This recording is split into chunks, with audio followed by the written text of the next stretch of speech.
Wow, this is like really zoomed in.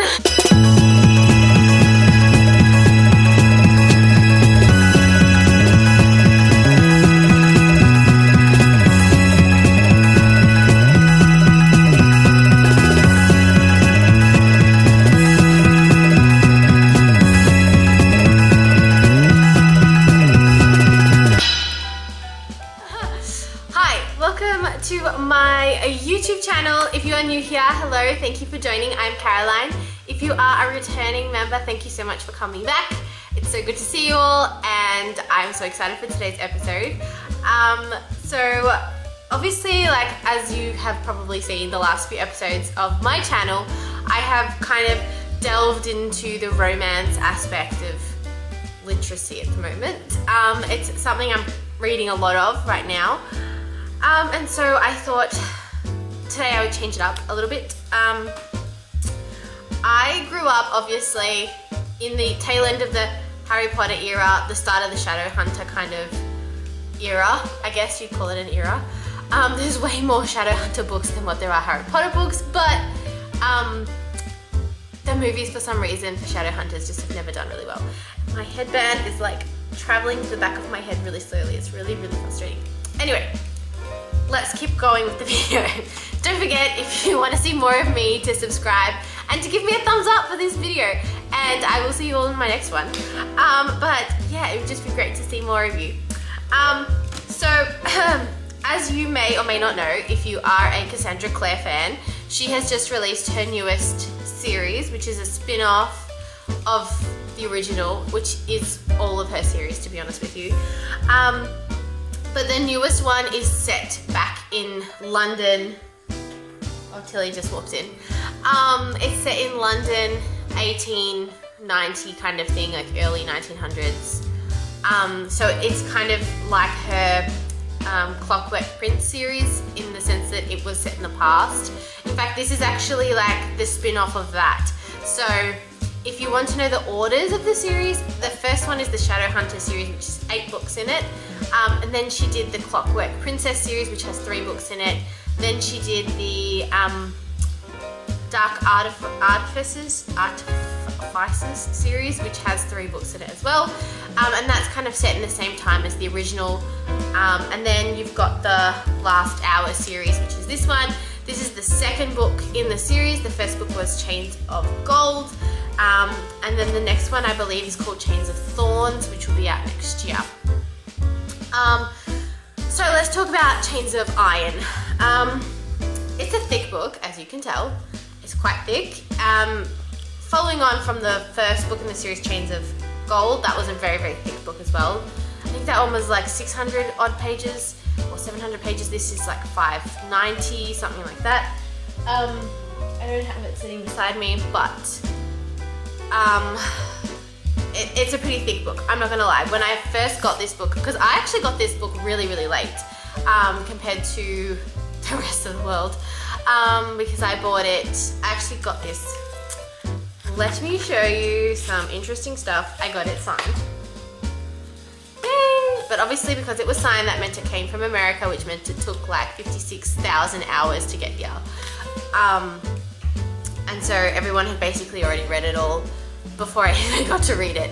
And we're posting the reviews up, and then it kind of came. So I kind of stayed away from reading the reviews and stuff, and a lot of people's posts, because I didn't want to spoil it. But I did happen to happen across a few posts that I just kind of read briefly, and they were just kind of saying how this was a really, really sad book. And that made me a bit upset, because I don't really like sad books, because they just affect me. I'm a Cancer. That's not really a good enough excuse, but I'm a Cancer. I'm very sensitive, and books affect me really, really on a different level. So yeah, so basically I started reading it and I loved it.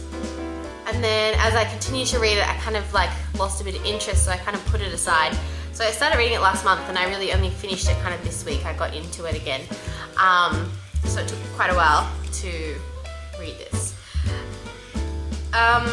So let me start off by explaining to you a little bit about the plot line, I suppose. So basically in the end of the last book, Daisy, Cordelia Casteres, she's called Daisy by James Herondale. James Herondale, who is Will Herondale's son. So if you read the other series, then Will and Tessa had 2 kids, Jamie and Lucy, or James and Lucy. Basically, James was caught in a bit of a precarious position, and given that it was, it's London, late 1800s, if a man is caught with a woman in a room together, then they assume that they just had premarital fun, which is not allowed. So basically he marries Cordelia as a way to save his face kind of thing. And so that's where the last one ends. And so we pick up this book with basically the wedding, starting with the wedding. And Jamie, or James, he's called Jamie by his friends, but James is in love with, oh my god, my dog's just running around. He's in love with Blackthorn, what's her name?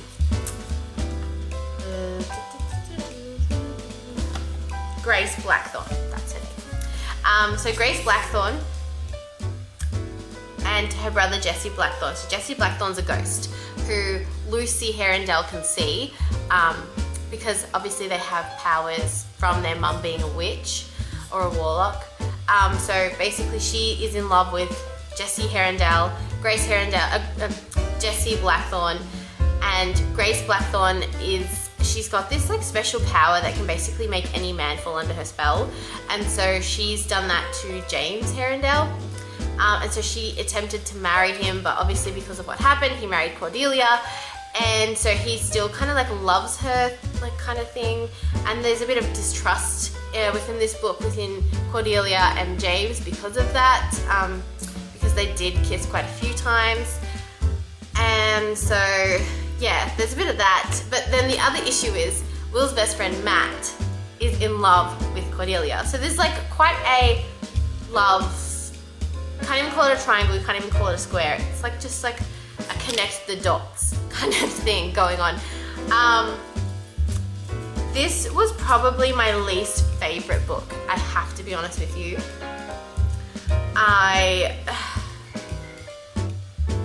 Whoa, I don't know who made that noise. So yeah, this was probably my least favorite book, if I'm being completely honest with you. It was just, and it wasn't even the fact that it was the middle book. There's 3 books in this series. It's not even that. It was the fact that the other book was more about the Band of Merry Thieves as a group, as a whole. That was what made that book so great. And the Band of Merry Thieves was the friendship group, where this book was basically centered just around James, Cordelia, Jesse, and Lucy. And the things that happened there, and I just found that it was boring, really, really boring. There were little instances where the thieves kind of came in, but it wasn't like last time they were fighting crime together and they were doing things together. It just wasn't like that, and so I gave this book 2 stars, to be honest with you. I know that is a very low rating. I just did not enjoy this book at all. It took a lot for me to get through this book. And I just feel as much as this pains me to say, but it almost feels like Cassie Clare has worn out the Shadowhunters. I don't know. That was Tilly. I don't know if she should do another series, to be honest with you, after this one, because it just feels, as much as there are unanswered questions, it's also it gets to the point where it's just ridiculous now. You've intertwined so many families with marriages and births, and it's just weird. And there's just no new, I don't know, But the other thing that I was I'm really confused right now is, obviously this book was centered around the greater demon Belial. And so he is the guy that is currently possessing Jesse Blackthorn and causing murders of Shadowhunters. And so because James Herondale can see ghosts as well as his sister, they basically find out that the greater demon Belial is their grandfather.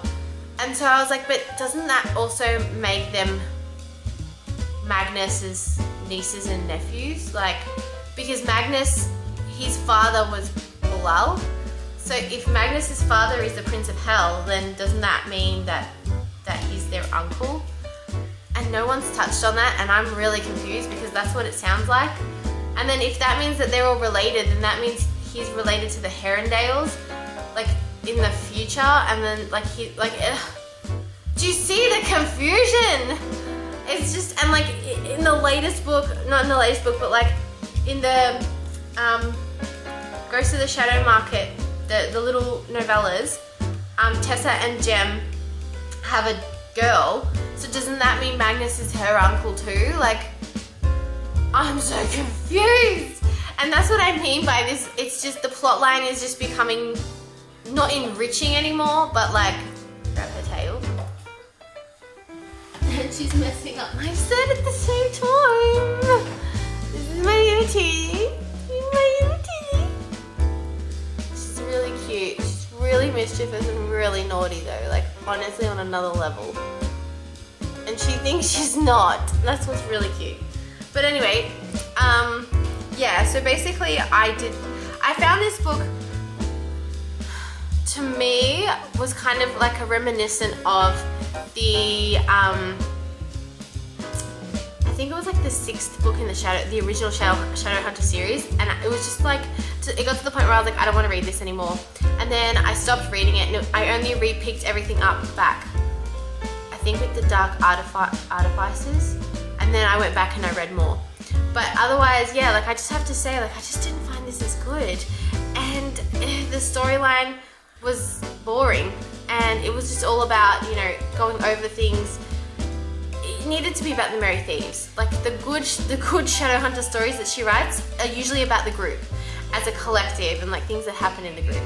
But yeah, so basically I don't feel this is her best work.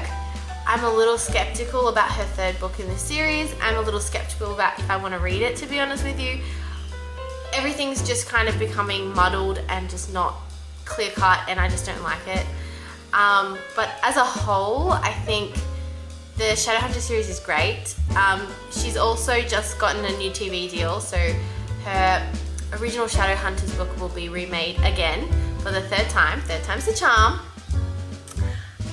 But yeah, that was about it for this book. Probably wouldn't sit back and just rave about it. Probably wouldn't think twice about it. Would probably put it in a box and just go, do I regret buying a signed copy? Yeah, I do, because it was a lot of money, especially with shipping and everything. I do regret it.